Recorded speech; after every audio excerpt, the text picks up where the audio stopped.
Hello दोस्तों, जो विद्यार्थी तैयारी कर रहे हैं यूपी पीसीएस की, यूपी आरओ एआरओ की और यूपी पेट एग्ज़ाम की, लोअर पीसीएस हो या एसएससी का भी आपने एग्ज़ाम देना हो, उसके लिए हमने शुरू की है एंशिएंट हिस्ट्री की सीरीज़। उसमें हम आज देखेंगे गुप्त काल। तो ये गुप्ता थे, ये थे कुषाणों के सामंत थे, जो हम पीछे कुषाण जाति देखी है, और ये वैश्य जाति से थे। इनका स्टार्टिंग में जो राज्य था वो था अनुगंगा यानी कि मध्य गंगा बेसिन में, साकेत अयोध्या में और मगध बिहार में स्टार्टिंग में। उसके बाद उन्होंने अपना राज्य एक्सपैंड किया। प्रयागराज इनका महत्वपूर्ण केंद्र था। सरकारी मोहर इनकी कौन सी थी? गरुड़, कि जो अपने आप को भगवान कृष्ण के पुजारी कहते थे। गुप्त काल को भारत का स्वर्णिम युग कहा जाता है, क्योंकि इस समय बहुत ज़्यादा कला, वास्तुकला और हमारे धर्म की, शास्त्रों की बहुत उन्नति हुई। गुप्त साम्राज्य देखते हैं, ये 319 ईस्वी से 540 ईस्वी तक रहा, तकरीबन 150 साल। इसके जो मुख्य राजा थे वो थे चंद्रगुप्त वन, समुद्रगुप्त, चंद्रगुप्त II और कुमारगुप्त और स्कंदगुप्त। इसका संस्थापक देख लेते हैं हम। गुप्त साम्राज्य का स्थापक था श्रीगुप्त या गुप्ता। उसके बाद उसका बेटा था घटोत्कच। इन दोनों को महाराजा की उपाधि से बुलाया जाता है। उसके बाद आया चंद्रगुप्त वन, ये था 319 से 334 ईस्वी। वास्तविक संस्थापक ये था और इसने महाराजा धीराज की उपाधि धारण की। महाराजा धीराज। इसका विवाह हुआ लिच्छवी जाति की राजकुमारी थी कुमार देवी, और इसी ने कुमार देवी के सिक्के भी जारी किए थे। 320 ईस्वी में गुप्ता संवत शुरू हुआ, जब इसने अपना राज्य संभाला।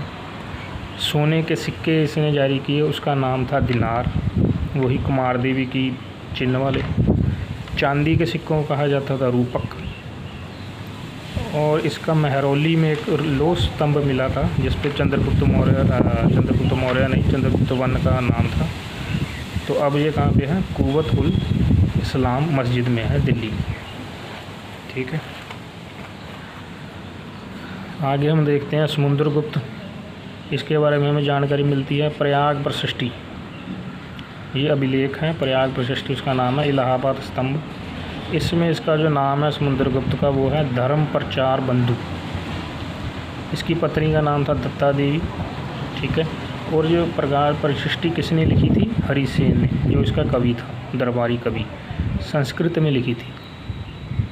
इसी प्रयाग प्रशस्ति में लिखा गया है कि समुद्रगुप्त ने 8 आर्यावर्त के और 12 दक्षिण के राजाओं को हराया। इसने आर्य के जो राजाएं थे उनको तो अपने राज्य में सम्मिलित कर लिया, पर दक्षिण के राज्यों को नहीं मिलाया। ये वैष्णव धर्म का उपासक था। इसके कुछ जो मेन दरबारी हैं वो हैं वासबंधु, और सौराष्ट्र का एक गवर्नर था पर्णटल। इसके पुत्र था चक्रपालित, उसने सुदर्शन झील है जो गुजरात सौराष्ट्र में, उसको मरम्मत करवाई थी। आगे हम देखते हैं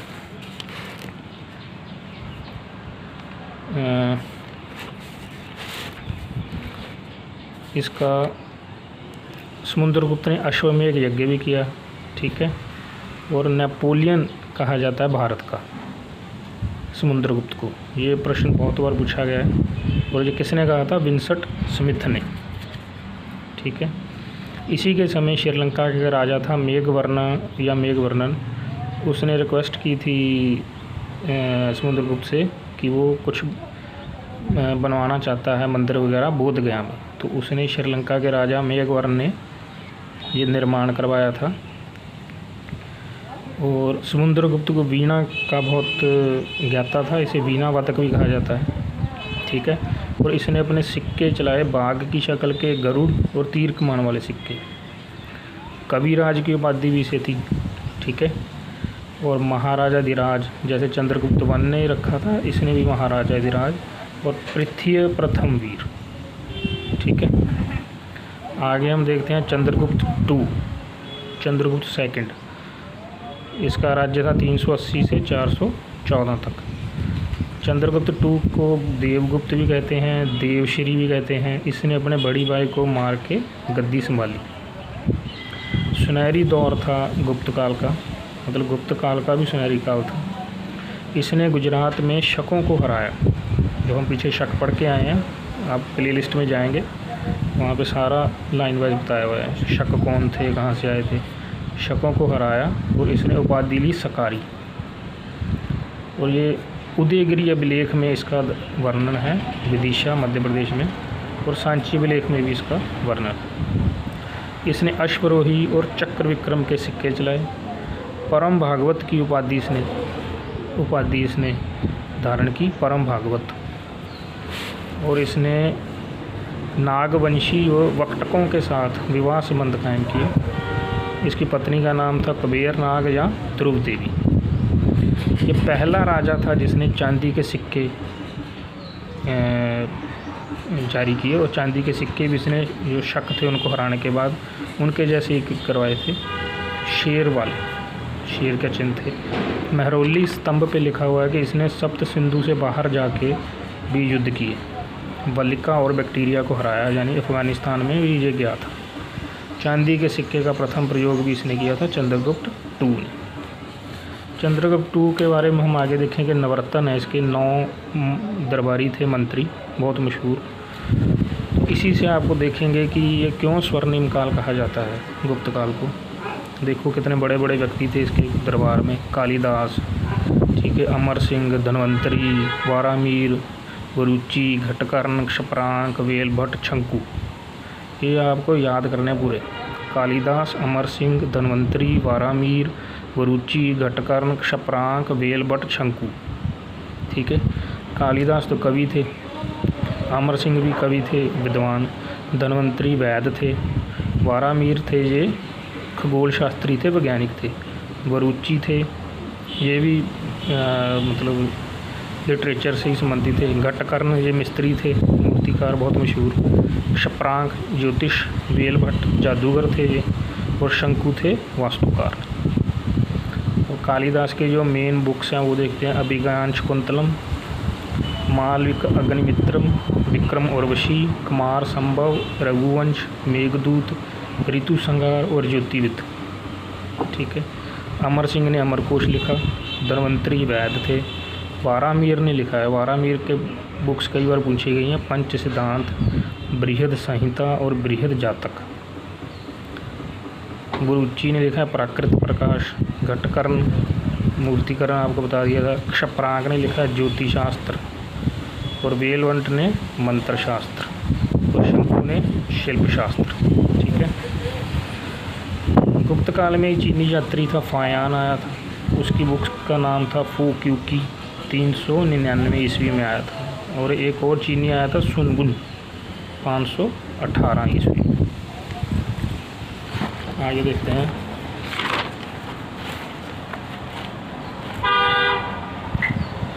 आगे हमारे कुमारगुप्त, इसने 415 से लेकर 455 तक राज्य किया। इसकी पत्नी का नाम था अनंत देवी या देवकी। नालंदा विश्वविद्यालय बहुत ज़रूरी है, इम्पोर्टेंट, इसकी स्थापना कुमारगुप्त ने की। कार्तिकेय के सिक्के मोर की शक्ल के इसने दिए। और ये जो अभिलेख हैं इसने लिखवाए कर्मडांडा, मंदसौर, दमोदरपुर, बिलसाड़। ठीक है। गजरोही और गैंडा हत्या के भी सिक्के इसने चलाए। अश्वमेघ यज्ञ इसने भी किया, समुद्रगुप्त ने भी किया था, और अश्वमेघ महेंद्र की उपाधि इसने ली। ठीक है। और एक और शाक्रादित्य की उपाधि भी इसने की। आगे हम देखते हैं स्कंदगुप्त। स्कंदगुप्त था, इसने सबसे जो इम्पोर्टेंट काम किया कि हूण जाति थी जो विदेशी आक्रमण कर रहे थे उनको हराया, और इसने कर्मादित्य की उपाधि स्थापित की। सुदर्शन झील की भी मरम्मत इसने करवाई। और इसी के काल के बाद गुप्त काल का पतन शुरू हो गया। इसके बाद कोई महान गुप्ता शासक नहीं हुए, सब बस लल्लू पंजू थे। शेर का शिकार वाली इसने दी अपनी सिक्के चलाए, तीर कमान वाले, घोड़े वाले सिक्के। अंतिम शासक था विष्णुगुप्त। ठीक है। प्रबंधन देख लेते हैं हम। सबसे ऊपर राजा होता था राज्य का, फिर प्रांत थे, उनको भुक्ति कहा जाता था, और जो उनका हेड था गवर्नर वगैरह या मुख्यमंत्री उसको बोलते थे उपारिका। उसके बाद जो जिले आ जाते थे छोटी वो थी विषया, और उन्हें बोलते थे विषयपति। इनके कुछ अफसर हैं कुमार अमात्य, ये थे अधिकरण क्षेत्र, ठीक है। कुमार अमात्य यानी मंत्री। महादंडनायक न्याय से। महाप्रतिसार सेना का मुखिया। पीलूपति जो हाथी सेना होती थी। रण भंडारी का अनाज का भंडारण, और अक्षपताधिका खाता देखरेख अकाउंटेंट। आगे पुंड्रवर्धन भुक्ति किसे कहते थे? पुंड्रवर्धन भुक्ति, भुक्ति यानी राज्य बंगाल को कहा जाता था। नल, नाड़ू, कुलव्याप, द्रोणव्याप, इसका क्या मतलब था? भूमि का माप। जो गुप्ता थे इन्होंने भूमि का माप किया, अपने जो कृषि भूमि थी उसका माप करके कर भी लगाए। और कौन कौन से कर लगाए? उपारिका और उद्रंग, ये कृषि कर थे। कुषाणों से कम शुद्ध सोने के सिक्के इन्होंने चलाए। कम शुद्ध क्यों चलाए? क्योंकि इनके व्यापार में कमी आ रही थी हूणों के आक्रमण के कारण। भूमि कर संग्रह कौन करता था? उसका नाम था ध्रुवाधिकरण। आगे हम देखते हैं सती प्रथा का प्रथम प्रमाण कहाँ से मिलता है? एरन अभिलेख से। ये भानुगुप्त ने लिखवाया, और इसमें पहला सती किसने की थी? गोपराज की पत्नी ने। विष्टि, विष्टि का मतलब होता है जबरन काम करवाना, कोई पैसे नहीं देना, जबरन काम। ये विष्टि भी इसी समय शुरू हो गई थी गुप्त काल में। नारद स्मृति है एक बुक, उसमें दास प्रथा का वर्णन किया गया है, और उसमें दासों के मुक्ति के लिए यज्ञ या प्रार्थना का भी प्रावधान था। कला देखते हैं इसकी। मूर्ति पूजा जो व्यापक रूप से भारत में है वो शुरू हो गई। भगवान की मूर्तियाँ बना के उन्हें पूजा जाने लगा, ठीक है। और मूर्ति पूजा हुई तो फिर मंदिर बनने शुरू हो गए पूरे भारतवर्ष में। तो मेन मंदिर उन्होंने बनाए। दशावतार मंदिर ये सारे पूछे गए हैं। झांसी, भीतरगांव ये ईंट का बना हुआ कानपुर में। पार्वती मंदिर नचना कठूना मध्य प्रदेश में। विष्णु मंदिर तिगवा का जबलपुर। और ये बाघ चित्रकला भी इन्होंने शुरू की। भूमरा शिव का मंदिर ये सतना में है, ठीक है। आर्यभट्ट हुए हैं, इन्होंने आर्यभट्ट्या नामक ग्रंथ लिखा, और सूर्य सिद्धांत भी इन्होंने लिखा। महर्षि पलकव्य हुए हैं, इन्होंने हस्त आयुर्वेद यानी हाथियों की आयुर्वेद लिखी है। हस्त मतलब हाथी। वाग्भट हैं, इन्होंने अष्टांग हृदय लिखा। कमंडक नीतिसार। विशाखादत्त मुद्रा राक्षस लिखा है, और इसमें और देवी जी चंद्रगुप्तम। भाष्य ने लिखा है स्वपन वासव दत्ता। बृहद कथा गुंड्या। एक हमने पीछे बृहद जातक पढ़ा था, वो किसने लिखी थी?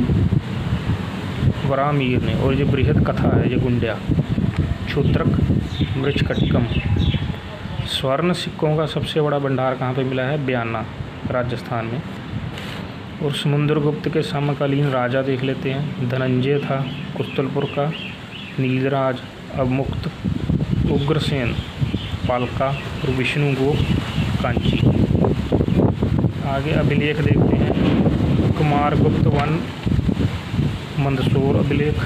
पतिक तक्षशिलाभिषेक कुमारगुप्त वन से ही उदयगिरी, और समुद्रगुप्त से एरन अभिलेख। आगे हम देखते हैं सारनाथ में जो महात्मा बुद्ध की भूमि स्पर्श मुद्रा यानी कि भूमि को से स्पर्श कर रहे हैं हाथ से, उसका चलन कब हुआ? वो गुप्तकालीन थी। गुप्तकालीन बंदरगाह थी मशहूर ताम्रलिप्ति कलकत्ता। शक व गुप्त सम्मत में अंतर कितना है? ये है 241 वर्ष का। मगध जब गुप्ता साम्राज्य का पतन हो गया तो सिर्फ जो गुप्त थे वो मगध के इर्द गिर्द ही रह गए थे। थानेश्वर में हमारे पुष्यभूति आ गए, कन्नौज में मोखरी वंश आ गया, और वलाबी में मैत्रिका आ गया।